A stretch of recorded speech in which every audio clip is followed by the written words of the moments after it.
എന്താ എന്താ ഉണ്ടായത്? മനുഷ്യനെ ഭ്രാന്ത് പിടിപ്പിക്കാതെ എന്താ ഉണ്ടായെന്ന് പറ. ഏതാ പയ്യൻ? ആ ചേട്ടനെ കാണാൻ വന്നതാ. അതിന് നിങ്ങൾ എന്തിനാ ഇങ്ങനെ ആളെ പേടിപ്പിക്കുന്നത്? ഞാൻ പോയി ചോദിക്കാം. എന്താ?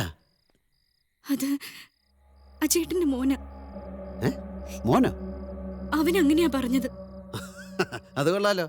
ഞാൻ അറിയാതെ എവിടുന്നാ എനിക്ക് പെട്ടെന്നൊരു മോൻ? പെട്ടെന്നല്ല, 10-16 കൊല്ലം മുമ്പ് ജനിച്ചതാ തമിഴ്നാട്ടില്. നിങ്ങൾ എന്താ ഈ പറയുന്നത്? ആരെങ്കിലും വന്ന് എന്തെങ്കിലും പറഞ്ഞ ഉടനെ വിശ്വസിക്കുക? നീ ചെന്നാ പശുവിനെ വെള്ളം കൊടുത്ത് തൊഴുത്തിലാക്കി, ഇത് ഞാൻ ഹാൻഡിൽ ചെയ്തോളാം.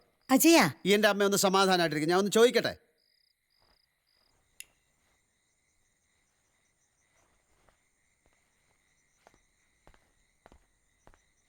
ഇയാൾ എവിടുന്നാ വരുന്നത്? ചെന്നൈന്ന്. എന്താ തന്റെ ഉദ്ദേശം? കാശാണോ അതോ? കാശൊന്നുമല്ല, പിന്നെ ഒന്ന് കാണാൻ. അത് വെറുതെ ഒരു പരിചയമില്ലാത്ത ഒരാളുടെ വീട്ടിൽ കയറി വന്ന് മകനാണെന്നൊക്കെ പറയണമെങ്കിൽ അതിന്റെ പിന്നിൽ എന്തെങ്കിലും കാര്യമില്ലാതിരിക്കില്ല. പറ, ആരൊക്കെ അതിന്റെ പിന്നിലെ? ചോദിച്ചു കേട്ടില്ലേ? ആര് പറഞ്ഞിട്ടാ നീ ഇങ്ങോട്ട് വന്നതെന്ന്? ആരും പറഞ്ഞിട്ടല്ല. പിന്നെ നിന്റെ തലയ്ക്ക് എന്തെങ്കിലും തകരാറുണ്ടോ?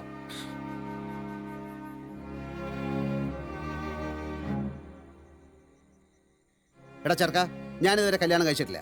അല്ലാതെ ഒരു മകനുണ്ടാകാൻ ഇതുവരെ ഒരു പെണ്ണും എൻ്റെ ജീവിതത്തിലേക്ക് കടന്നു വന്നിട്ടുമില്ല. മനസ്സിലായോ? ഒന്നുകിൽ തനിക്ക് ആള് മാറി, അല്ലെങ്കിൽ തന്നെ ആരോ തെറ്റിദ്ധരിപ്പിച്ചു. നിന്ന് സമയം കളയാതെ പോകാൻ നോക്ക. ചെല്ലിപ്പോ. ഇവിടെ പോകാനല്ലേ പറഞ്ഞേ? ഇത് വലിയ... ഇങ്ങോട്ടോ ഇങ്ങോട്ടോ പിടിക്കേ. കേറ കേറാ.